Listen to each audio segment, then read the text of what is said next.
All right, so I've got 7 side hustles that nobody is talking about, and I personally know people that make over $1,000 a day from these, and I'm gonna share those. And the first one on the list is going to be designing coloring books, and you're gonna be using what's known as KDP, or Kindle Direct Publishing. And KDP is an online platform that allows you to self-publish and sell your own books online. So this is a great combination of artistic ability, entrepreneurship, and the ability to keep your imagination young. And there are literally hundreds of thousands of people making a full-time income from KDP. For instance, when COVID happened, Lisa Crinstan's interior decorating business basically went downhill, and she noticed that Easter was coming up, so she started making Easter-related coloring books. And she released them just before Easter came, and she was able to make a ton of money from it, and now it's her full-time income. And coloring books aren't just for kids either. There's animal, psychology, Greek mythology, and even psychedelic-related coloring books. So the pros here are it's an easy way to self-publish. In the past, publishing used to be incredibly difficult, and you had to be selected for it. It's an opportunity to tap into a growing market. You have the ability to make money from art, and there's availability of amazing tools like Canva and Midjourney. And if you aren't aware of Midjourney, it's an incredible AI tool that you can use to create these coloring books. Some of the cons here are there is high competition, so you have to stand out by niching down, and there's no guarantee of income. So the way to get started with this is 1, you would subscribe to the latest AI that generates images like Midjourney. 2, you would research the market and identify popular coloring book themes and niches and understand your target audience's preferences. 3, you would create engaging designs using AI. 4, you would format and publish the content. And it's easy to do this by using free online software such as Canva. 5, you would promote and optimize, and this is basically creating effective marketing strategies like making sure you have the right title. And then you would monitor and adapt. So you would regularly track sales, reviews, and customer feedback to refine your coloring books. Now, because of the fact that it is kind of difficult to make money from art, I mean, there's a ton of starving artists out there. There's a reason that term exists. He's out of line,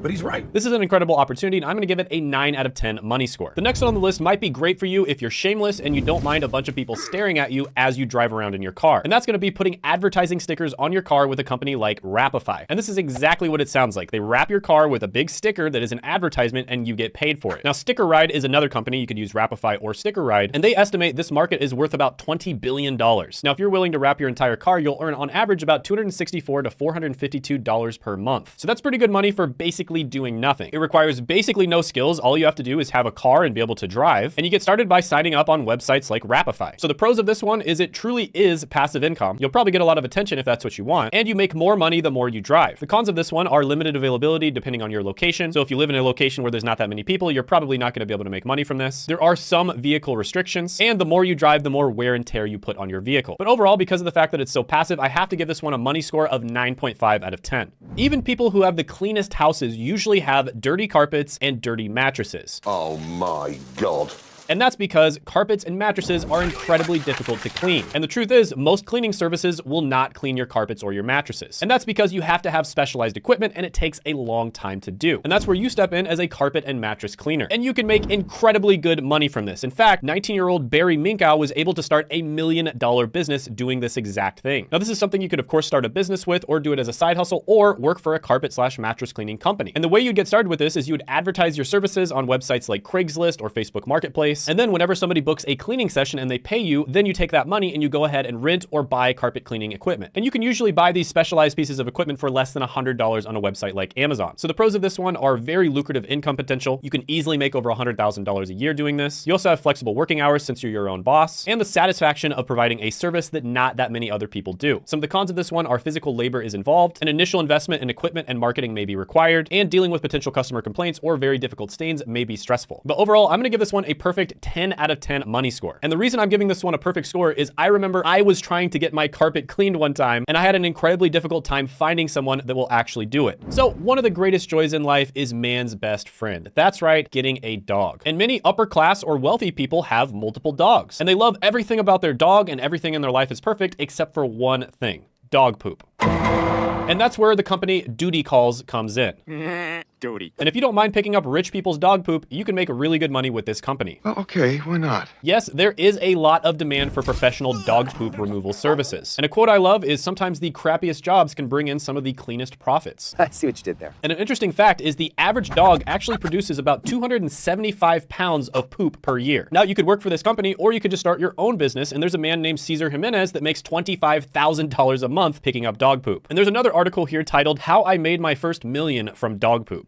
How does that even work? Now, believe it or not, even if you're just doing this as a job and you don't start your own business, pooper scoopers or dog walkers make about $60,000 a year. Holy shit, dude. And the only skills you need for this are attention to detail, the love for dogs, and the willingness to handle a lot of unpleasant tasks. Now, to get started with this, you could work for a company like Duty Calls, or you could advertise your dog poop removal services through local flyers or advertising on Facebook Marketplace or Craigslist. You could also consider reaching out directly to local pet owners by going to different dog parks, and you could put your services on pet directories. And to get started, all you really need is a pooper scooper, a bag, and disposal methods. So the pros of this one are very low startup costs. You also have a flexible schedule, and in many cases, you have what's known as recurring income, and this is where people will pay you monthly. And that means you're gonna have a steady source of income. The cons of this one are it's a very unpleasant task, the demand is going to change based on the season, and it also is considered to be physical labor. So overall, you get to hang out with dogs, and as long as you're okay with picking up poop, this one is fantastic. So I'm gonna give it an 8.5 out of 10 money score. The next one on the list is a side hustle that one of my sister's best friends turned into a multi-million-dollar business, and that is renting or selling baby gear to other people. Now you can get started with this on a website like babyquip.com, and this could be anything from clothes to strollers to cribs and even toys, books, and games. And the truth is, this is a great service because a lot of these baby products end up being completely wasted because the baby only uses them for maybe a few months or a year, and then they just end up sitting around gathering dust in your house. Or even worse, they end up in a landfill. And my sister's friend started her business originally just selling her extra baby clothes.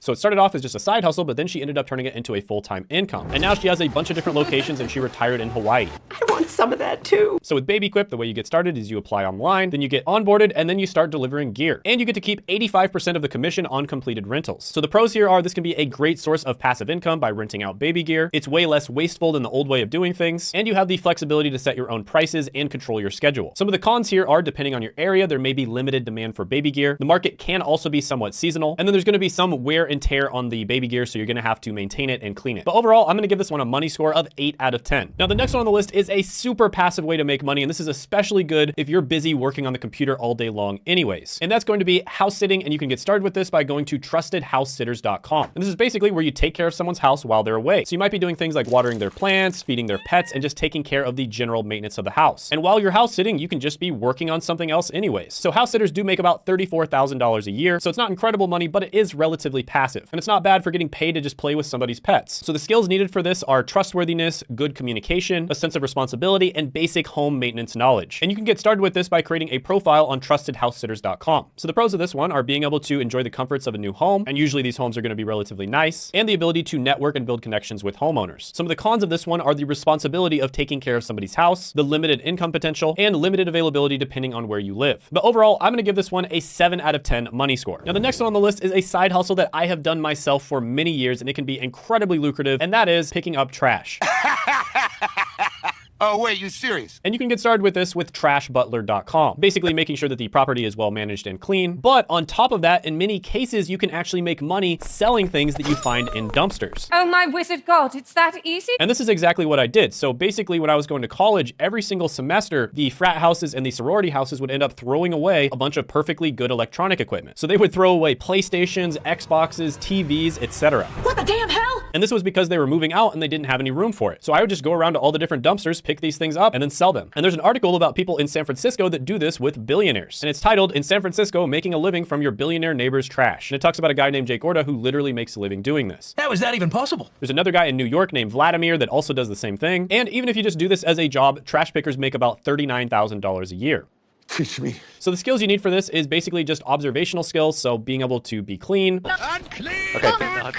And then also having an eye for which items are valuable is good as well. So 2 easy ways to get started with this is through trashbutler.com. And also you can contact property management companies and offer your services. So the pros of this one are you get to work whenever you want, you get the satisfaction of cleaning things up, and in many cases you can actually get paid daily. Some of the cons of this one are physical labor is involved and weather conditions may affect the feasibility of the task. But overall, I'm gonna give this one a money score of 7 out of 10. And I guess the biggest upside to this is if you do get a job doing this, you can tell your friends that you're literally getting paid to pick up trash. Okay. Yeah, I believe you. Now, I actually made a side hustle tier list where I rank the best and the worst side hustles from S tier, which is the best, to F tier, which is the worst. And you can check that out by clicking right here.